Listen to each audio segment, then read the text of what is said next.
नमस्कार बंधू भगिनींनो, श्री शनिदेवांच्या गोष्टी. मी आजपासून पुढील 4 शनिवार तुम्हाला कर्माधिकारी शनिदेवांच्या गोष्टी सांगणार आहे. त्या 4 पार्टमध्ये असतील. आजचा पहिला पार्ट सुरुवात करूया. कर्मांचा न्यायाधीश शनिदेव. प्राचीन काळी जेव्हा सृष्टी नव्याने फुलत होती, देव, दानव, ऋषी, मुनी आणि मानव आपापल्या कर्मानुसार जीवन जगत होते, तेव्हा एक शक्तिशाली देवता जन्माला आली. त्यांचं नाव होतं श्री शनिदेव. शनिदेव हे सूर्यदेव आणि छाया यांचे पुत्र होते. त्याचे असे झाले, सूर्यदेवांची पत्नी संध्या ही होती.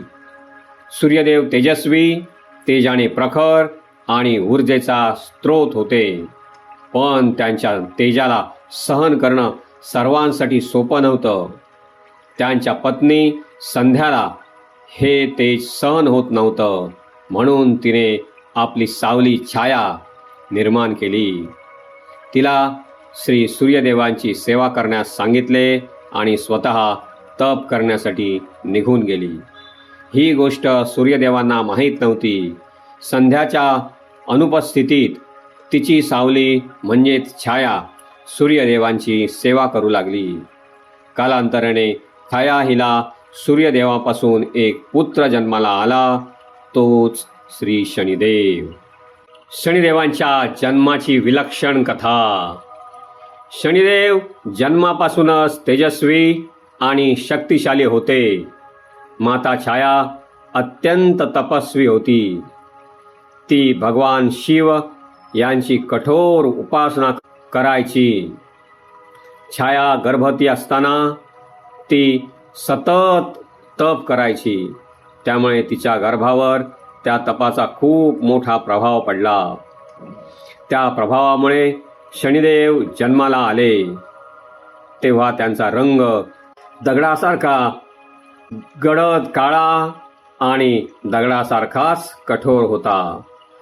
म्हणूनच शनी शिंगणापूरच्या दगडाच्या शनिदेवाच्या मूर्तीत शनिदेवांचे वास्तव्य मानले जाते. सूर्यदेवांनी माता छाया आणि तिचा हा काळा पुत्र यांना सुरुवातीला स्वीकारले नाही. छाया हिला सूर्यदेवांनी दासी म्हणून संबोधले.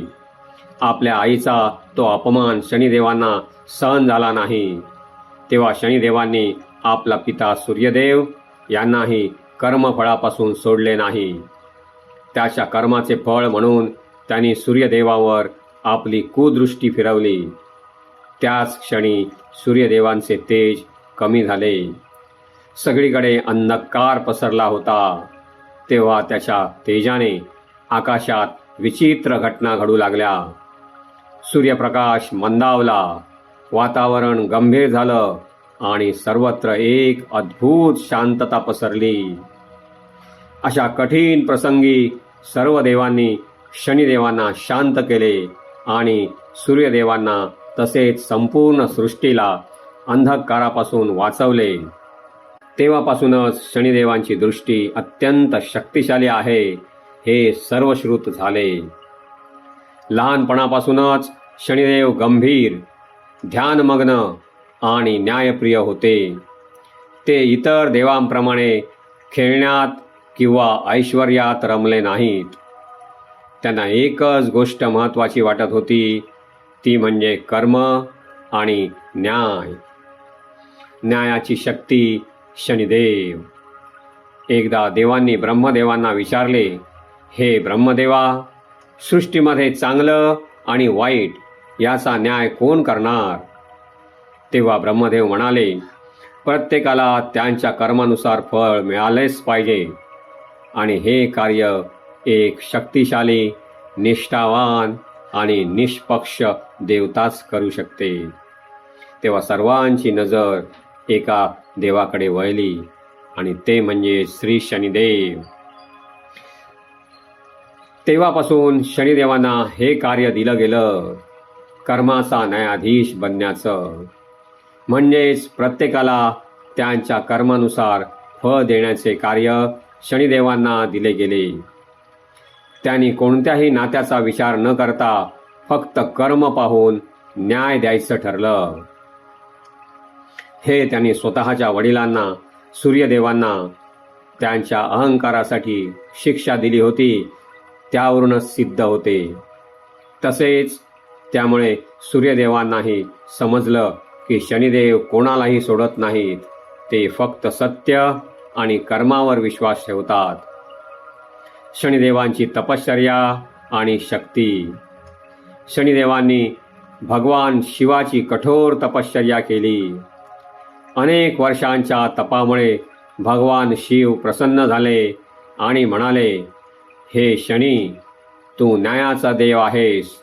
तू लोकांना त्यांच्या कर्मानुसार फळ देशील. तुझ्या दृष्टीतून कोणीही लपणार नाही.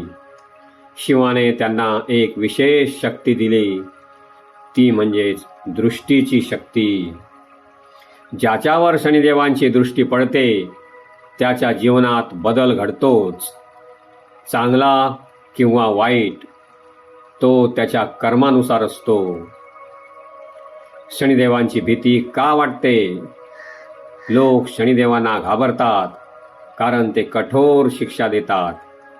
पण खरं पाहिलं तर ते दुष्ट लोकांसाठी कठोर आणि चांगल्या सद्गुणी व सद्वर्तनी लोकांसाठी कृपादृष्टी ठेवणारे आहेत. त्यांची कृपा झाली तर ते भरभरून देतात, अगदी रंकाचा रावही करतात. तसेच दुष्ट व वाईट वर्तणूक असणाऱ्यांना कठोर शिक्षा करतात. त्यांची अवकृपा ज्याच्यावर होते त्याला खूप त्रास भोगावा लागतो. अगदी राजाचा रंक आणि आरोग्यवंताचा रोगीही होऊ शकतो. शनिदेव आपल्याला शिकवतात, जसं कर्म तसं फळ, जैसी करणी वैसी भरणी. या कथेतून आपणास असा संदेश मिळतो की शनिदेव वाईट नाहीत, ते न्यायप्रिय आहेत. ते आपल्याला योग्य मार्गावर आणण्यासाठीच आपल्या राशीला येतात. आपल्या कर्माची जबाबदारी आपल्यालाच घ्यावी लागते. या गोष्टीतून मिळणारा उपदेश. बंधू भगिनींनो, नेहमी सत्कर्म करा. गोरगरिबांना, दलित पीडितांना मदत करा. शारीरिक, आर्थिक, कपडे, अन्न यांसारखे जे त्यांना आवश्यक आहे ते द्या. सर्व प्राणीमात्रांवर दया करा. कोणाला त्रास होईल असे वर्तन करू नका. तुमच्यावर श्री शनिदेवांची कृपादृष्टी होईलच आणि तुम्हाला भरभरून मिळेल. तुमच्या सर्व चांगल्या इच्छा पूर्ण होतील. जय शनिदेव. बंधू भगिनींनो, खूप मेहनतीने मी तुमच्यासाठी व्हिडिओ बनवत असतो, म्हणून माझ्या व्हिडिओला लाईक करा अशी विनंती मी तुम्हाला करूच शकतो. तसेच तुमच्या 1-2 प्रिय व्यक्तींना हा व्हिडिओ शेअर करा. त्यांनाही त्याचा फायदा होऊ दे. तुमची अभिक्रिया किंवा सूचना कमेंटमध्ये लिहून कळवा. बंधू भगिनींनो, आपला पुढील व्हिडिओ शनिदेवांच्या गोष्टी पार्ट 2 यामध्ये मी तुम्हाला हनुमान आणि शनिदेवांची भेट तसेच 7.5ची कथा सविस्तर सांगणार आहे. ज्यांनी चॅनेल सबस्क्राईब केले असेल त्यांना त्याचे नोटिफिकेशन म्हणजेच मेसेज वेळेवर मिळेल. म्हणून जर सबस्क्राईब केले नसेल तर आत्ताच करा. धन्यवाद.